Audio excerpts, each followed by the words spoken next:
Assalamualaikum warahmatullahi wabarakatuh. Waalaikumsalam. Waalaikumsalam Ya. warahmatullahi wabarakatuh. Wabarakatuh. Wabarakatuh. Amin. Wal asri innal insana lafi husrin illal ladzina amanu wa amilus solihati wa tawassaw bil haqqi wa tawassaw bis sabr. Yang terhormat Ayahanda Gus Baca, yang terhormat Ayahanda Martino dan Ayahanda semua. Alhamdulillah, terima kasih Allah mengizinkan memberikan kesempatan untuk pertama kali. Perkenalkan, saya Solehun dari Universitas Pendidikan Muhammadiyah Sorong dan alhamdulillah untuk amanah pengajian Golden Habit Forum ya. Untuk itu izinkan saya Solehun untuk membawa acara selama kurang Udah, lebih ini lagi pengajian jam ke segini. depan ini berjalan dengan baik. Oh iya, Untuk oke. barokahnya pertemuan pengajian Golden Habit ini, mari eh, kita mulai dengan membaca basmalah secara bersama-sama. Bismillahirrahmanirrahim. Bismillahirrahmanirrahim. Untuk selanjutnya, seperti biasa, ini izin mohon maaf ini masih belajar ayahanda, mohon arahan dan bimbingannya agar senantiasa istiqomah untuk selalu mengaji di sini dan alhamdulillah beberapa kali mengikuti alhamdulillah mungkin ya dari Papua berdua selesai waktu itu dengan ada Prof. Artino bertiga. Untuk itu saya mohon bimbingannya dan arahannya selalu ayahanda semua untuk selalu berusaha menjadi orang-orang yang hebat dan hobi di dalam kebaikan. Izin ayahanda untuk mempersingkat waktu pada kesempatan yang berbahagia ini saya aturkan langsung kepada ayahanda Gus Sukata sebagai pematik kegiatan Golden Habit Forum ini. Untuk itu waktu saya persilahkan. Izin ayahanda, terima kasih. Assalamualaikum warahmatullahi wabarakatuh. Waalaikumsalam warahmatullahi wabarakatuh. Wabarakatuh. Alhamdulillahi Rabbil Alamin. Assalatu wassalamu ala ashrafil anbiya'i wal mursalin. Muhammadin wa ala alihi wa sahbihi ajmain. Amma ba'd. Bapak Ibu, saudara-saudara sekalian, segenap partisipan Golden Habit Forum, rahimakumullah. Alhamdulillah kita kembali bertemu di forum ini pada episode yang ke-227. Ya, kita bersyukur ya ini sebagian besar dapat online ya. Meskipun ada beberapa kali yang terpaksa harus off ya karena sesuatu hal, tetapi sebagian besarnya kita tetap dapat online ya.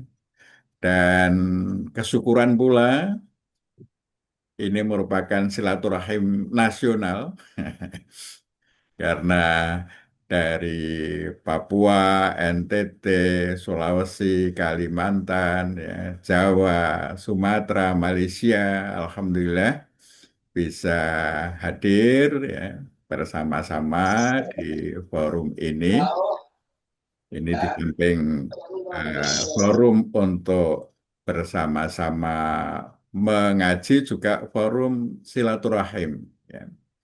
Sehingga ya biasanya setengah jam sebelum kita mulai kita bersilaturahim dulu, saling tegur sapa dan nanti begitu selesai ya segera berakhir. Jadi silaturahimnya sebelum kita memulai.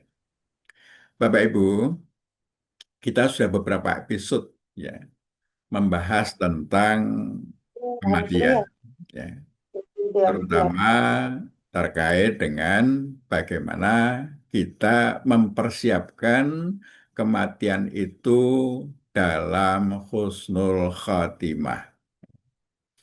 Dan insya Allah episode-episode selanjutnya ini masih terkait ya, mungkin sampai cukup banyak episode karena Husnul Khotimah ini kita anggap sebagai sesuatu yang penting. Nah, kita akan diskusikan. Ya, mudah-mudahan ini bisa mengantarkan kita semua itu pada Husnul Khotimah. Ya, ini topik kita saat ini, Tauhid sebagai syarat Husnul Khotimah. Bapak sekalian, ini syarat ini menjadi password untuk masuk surga itu passwordnya itu tauhid. Ya. Kalau tauhidnya bermasalah maka nggak bisa masuk. Maka ya, ini akan menjadi kajian penting kita karena ini menjadi hal yang paling penting ya di dalam kehidupan kita. Bagaimana kita bertauhid. Bapak sekalian, nah ini kita pada episode yang lalu kita sudah memperbincangkan tentang visi hidup seorang Muslim. Di akhir hayatnya itu layak dipanggil oleh Allah ya, atau yang diutus Allah untuk mengambil nyawa kita itu dengan panggilan ya ayyatuhan nafsul mutmainnah irji'i ila rabbiki radiyatan mardiyah fadkhuli fi ibadi wadkhuli jannati. Ini panggilan yang paling membahagiakan, menggembirakan orang yang sudah berada di dalam sakaratul maut. Oleh karena itu, selayaknya ini menjadi visi ya, hidup kita, ya, ya, supaya layak husnul khotimah. Jadi ini visi yang kita coba breakdown dari visinya Muhammadiyah menjadi visi pribadi kita semua, kaum muslimin, orang-orang muslim, ya, menjadi pribadi muslim yang sebenar-benarnya, sehingga layak kembali kepada Allah dalam keridhaannya dan ditempatkan di surga. Ini hendaknya menjadi visi hidup kita, impian hidup kita, ya.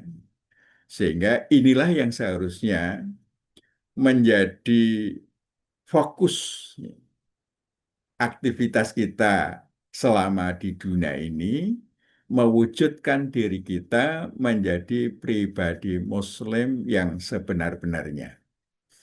Nah, dengan menjadi pribadi Muslim yang sebenar-benarnya itu menjadi layak untuk dipanggil oleh Allah dalam keridhaannya dan di akhirat nanti ditempatkan di surganya. Ini kalau menjadi impian, nah dia akan mempengaruhi seluruh sistem tubuh kita bagaimana bisa mewujudkan impian itu. Nah, Bapak sekalian, tadi saya katakan bahwa tauhid itu sebagai passwordnya. Dan sesungguhnya tauhid itu adalah misi utama kenabian. Semuanya nabi ya, itu misi utamanya adalah tauhid. Ini sebagaimana difirmankan oleh Allah dalam Quran surah Al-Anbiya ayat 25, wa ma arsalna min qablika mir rasul illa nuhi ilaihi annahu la ilaha illa ana fa'budun. Ya. Dan kami tidak mengutus seorang rasul pun sebelum engkau Muhammad, melainkan kami wahyukan kepadanya bahwasanya tidak ada ilah selain aku, kata Allah. Ya. maka sembahlah aku, Allah. Jadi semua Rasul, misi utamanya adalah La ilaha illallah, tauhid. Ini sebagai misi utama, karena hal yang sangat fundamental. Ya. Yang membedakan satu nabi dengan nabi yang lain adalah syariatnya. Ya. Tapi kalau tauhidnya sama. Ya. Sejak Nabi Adam sampai Nabi terakhir Muhammad, itu syariatnya sama. Di ayat yang lain, ya, Quran Surah An-Nahl ayat 36, Allah berfirman, ya, Walaqad ba'asna fi kulli ummatin rasulah anikbudullah wastanibut taghut. Ya. Dan sungguh kami telah mengutus seorang rasul pada setiap umat dengan perintah sembahlah Allah dan jauhilah taghut. Ya. Ini pada setiap umat itu ada rasulnya dan rasul itu misinya sama, ya, sembahlah Allah. Ya. Tadi la ilaha illallah tadi. Ya. Jadi diberikan pada semua umat, ya, nabi-nabi yang misinya adalah sama. La ilaha illallah. Ya. Dan la ilaha illallah itulah sebenarnya inti tauhid. Ya. Inti tauhid. Nah, ini yang insya Allah dalam beberapa episode kita akan bahas, ya, bahwa ternyata penggunaan kata ilah di dalam Al-Quran itu menunjuk pada apa? Pada 4 hal. Yang pertama, Allah itu sendiri sebagai satu-satunya ilah yang benar bagi manusia. Ini satu-satunya ilah yang benar dan kita harus memperilah Allah sebagai satu-satunya, tidak boleh ada yang lain. Ini penggunaan kata ilah, ya, Allah. Tetapi Quran juga menggambarkan golongan-golongan manusia-manusia yang menjadikan ilahnya selain Allah. Di antara yang bisa menjadi ilah yang disebut dalam Al-Quran, antara lain benda. Benda itu bisa berhala atau benda lain yang diperilahkan, sehingga menjadikan orang mengabaikan Allah. Jadi benda-benda itu bisa membuat orang jadi mengabaikan Allah. Ya. Maka benda itu menjadi ilah. Yang ketiga untuk menyebut manusia yang kuasanya menyebabkan orang lain mengabaikan Allah. Yang diabadikan di dalam Al-Quran itu ada Fir'aun yang mendaku dirinya sebagai ilah. Kemudian ada para rahib-rahib, para pendeta-pendeta yang diabadikan, dia diperlakukan menjadi arbaban min dunillah, ya, sebagai yang disembah selain Allah. Nah, dalam konteks sekarang, saya kira juga banyak orang yang kuasanya itu membuat orang mengabaikan Allah. Nah, kemudian yang lain disebut untuk apa? Hawa nafsu, yang pelampiasannya mengabaikan Allah. Ya. Nah, insya Allah keempat pengertian ini nanti secara agak mendalam akan kita agendakan di dalam episode-episode selanjutnya. Tetapi pada kesempatan ini, kalau saya boleh menyimpulkan bahwa inti tauhid kalimat la ilaha illallah itu intinya adalah menjadikan Allah sebagai pertimbangan terpenting dalam berpikir dan memutuskan untuk melakukan atau tidak melakukan suatu aktivitas. Inilah inti dari tauhid. Allah itu dijadikan pertimbangan terpenting dalam berpikir dan memutuskan untuk melakukan atau tidak melakukan suatu aktivitas. Sehingga pengaruh Allah itu meliputi kita dan kita berada, ya, berusaha senantiasa berada di dalam pengaruh Allah, yang lain-lain kita singkirkan, sehingga hidup kita penuh ketaatan kepada Allah Subhanahu wa Ta'ala. Ini tauhid secara ringkas, ya.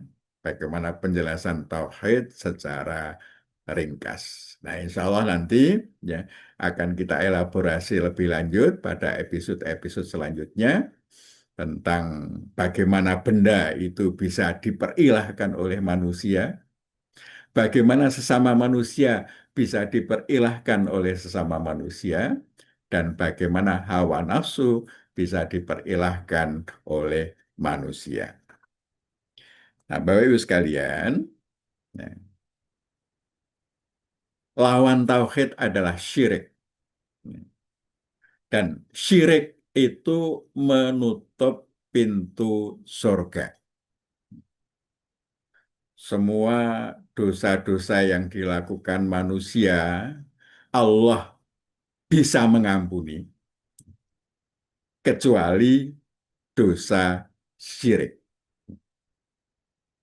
Quran, ya, surat Nisa ayat 48, ya, A'udzubillahi minasyaitonirrajim, innallaha la yaghfiru ayyushraka bihi wa yaghfiru ma duna dzalika liman yasha. Sesungguhnya Allah tidak mengampuni dosa syirik dan mengampuni dosa selain itu bagi siapa saja yang dikehendakinya. Jadi memang kita harus hati-hati betul soal tauhid ini. Jangan sampai ada syiriknya, karena kalau syirik itu dibawa mati, itu menjadikan tidak terampuni. Nah, Rasulullah SAW itu mengkhawatirkan syirik ini terjadi, termasuk mulai dari syirik-syirik kecil. Akhwafu ma akhafu alaikum asyirkul asghar, ini kata Nabi. Yang paling aku khawatirkan atas kalian adalah syirik kecil. Jadi meskipun kecil, tapi ya syirik, ya. Nah, kecil ini kalau dilakukan terus-menerus akan menjadi besar. Maka yang kecil ini kita juga harus hilangkan. Para sahabat bertanya, apa itu syirik kecil, wahai Rasulullah? Beliau menjawab, Arya, ria. Apa itu ria? Ria itu melakukan sesuatu yang motivasinya bukan karena Allah. Ada faktor lain. Bisa popularitas menjadi motivasi. Bisa kekuasaan menjadi motivasi. Bisa kebanggaan menjadi motivasi. Ya. Pokoknya yang motivasinya bukan karena Allah, itulah yang akan menjadikan syirkul asghar, yakni ria. Nah, ini sesuatu yang sangat penting, Bapak sekalian, bagaimana kita bisa membuka surga dengan menghindarkan dari syirik. Ya, jadi demikian Bapak sekalian sebagai pembuka. Mudah-mudahan Ustadz Syarif sudah hadir, ya. Alhamdulillah sudah ada ini di di layar, ya. Nanti bisa menambahkan, dan nanti berkenan juga, ya, Kiai Mustain, ada Ustadz Ilyas, ada Kiai Zuhri, Prof. Martino, Prof. Rajindra, dan lain-lain, ya. Nanti bisa memperkuat insight kita tentang masalah ini. karena ini faktor yang paling krusial di dalam hidup kita. Sehingga kita mesti berjuang bersama-sama, saling mensupport, supaya kita semua itu nanti kalau berakhir jatah kita di dunia, berakhir dengan husnul khatimah. Amin ya rabbal alamin. Demikian Mas Soleho ya, selaku moderator yang baru ya. Mudah-mudahan nanti bisa bergabung terus sehingga Amin. beberapa kali ini dokter muda kita dari Uni Muda Sorong ya. Ya, mudah-mudahan nanti ikut menggerakkan ya pengajian-pengajian utamanya Golden Habit ini di lingkungan teman-temannya. Demikian, Assalamualaikum warahmatullahi wabarakatuh.